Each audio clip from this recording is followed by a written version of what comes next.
Ele mata upu ua Faaletonu ai ia Toelupe. Le mata upu le ua mafua ina Faaletonu le no foa o Falea lili mua manatua mai o le Faaletonu o le no foa lea na Faaletonu mai i se tasi o faipule ua sao fo ia yanga mea nga fai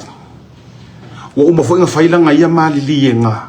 ma se kasi fo i o sui sa la tau vava ma ua sao mai o ia ai ngofo koe eli le lua e whaaki ko ai le fionga ia koe rupe mana tua mai fo ta dia ia nei moli mau e iei lo ulangona za moa le tunu pele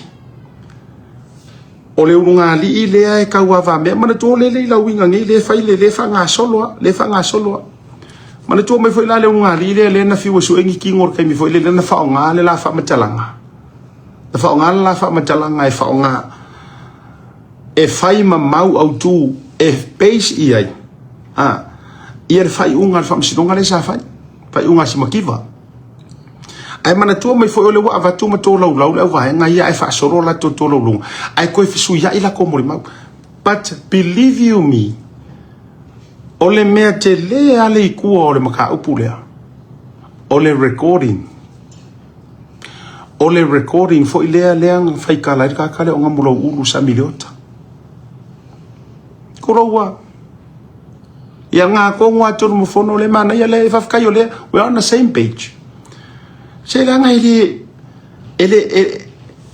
mpea no fa tu so o tu ne mea to te sila fia ai se mea ma ngai or sa va lingor por kiki kalu mai nga fa ku ele tu le fast to te sila fia sambo wa kama mai ya ka ko i me wo ku wata mamai ma to wiloa wa kama mai ya sa mo i me wo ku le mai o le mea piko i ke lea le tua o le whasoa ma le tua o pakakua o le melea o le recording le nga recorder kakale o nga mula uru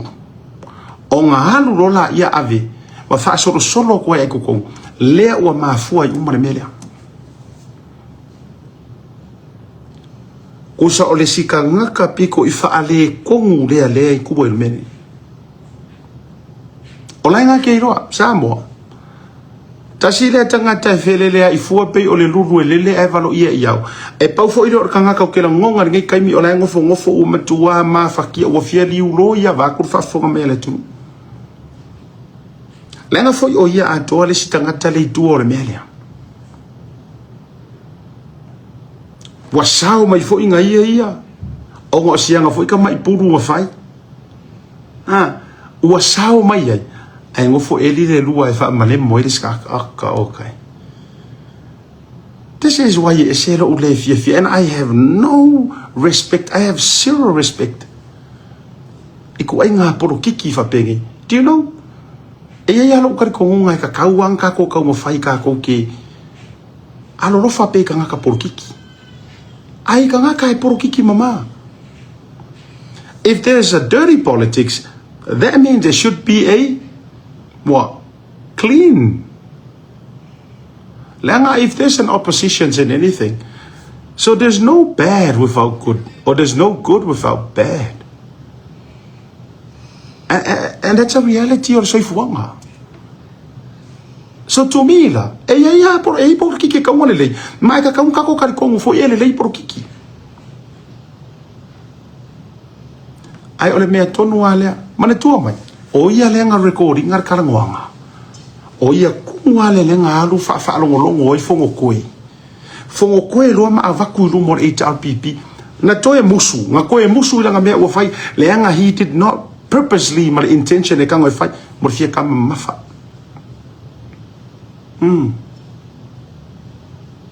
Kasi lea vaenga au te fai atu ne vanga kiri popole pele fia mai kia. Se o ke le kai to lo Samoa e le kai o popole ni ka ngaka pe le fia mai kia e sa o me o mo wai Ele kau kire ai e fakusa o ala o ia fa metalanga kasi le kanga ka or ka kongu le kanga piko isili le nga mafua inga ele la wo to si sile de e wo to si sile be utule mai so ai ma o ko yang ko wo ko mo mau fa per ko fai pule le e ko ala kala le ko ki le sa ili malo o ki koe whaia kupea mo o koe whaia kupea ko ke le sa ili malo ya e whai ole ka aro leanga mar poko leanga mar kau whawalea ole merenga whai e whai pule leo ngamlo ai ko waku fo ia o kou ia ko waku fo ia kui loma ia kasi dia ka kau whasanga i fo i rurula e kasi ya kanga o ko uma fo ia ko mo ni mau le meta upulea yang ko fa yak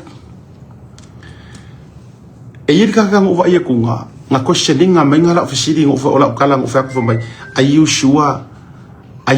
e fa pale mia e la aulia mari ko rupe pe afa pe anga fa pe sao mai longa yes absolutely yes ma ola upu fo ile o ke fa yak ko fa le alili no fala ali mo e mo pai ko rupe il pale mia e muri pai anga rosa pe anga ka oko mai o vai va ale arwe kako yes o me mo kingwanga o le mea piko i mo kingwanga i lo kar kung yes I may be wrong but ke le avangwa e pai umaya e lope umar sunga la uder mari ko o gisemo ko rupe angalosa mau kingwa balangor kura i me angalosa i dako i kumaloi i palauli kodu kau palau kasi la fa soronga me foka palauli o ye o kau ngi fu me ia kasi palau kasi or kula i do tula i me fionga ya moripola na rosa e le ko e malu e palauli kasi ngau ko ao sa kau fa aro luangia pe va ve pai ia muri pola ngalo sai pale mia pe mo ia ko rupe or kai mingei sa fa fi o shua o makwa tu shua me re wa so o se fa malo si au le lei fo i mo pala uri kasi la ko ia yes awa nge iko ia se la ku ko fa vale inga ko fa awa nge se la ku ko fa ole ngia ma fa pe mai le anga oi o au fo esa o ala ukala ngamulo uru o eles kanga kale o mo ko fa le ko ngwe ke sa vale ali e Sola Le Amioleaga ai Tuliloaina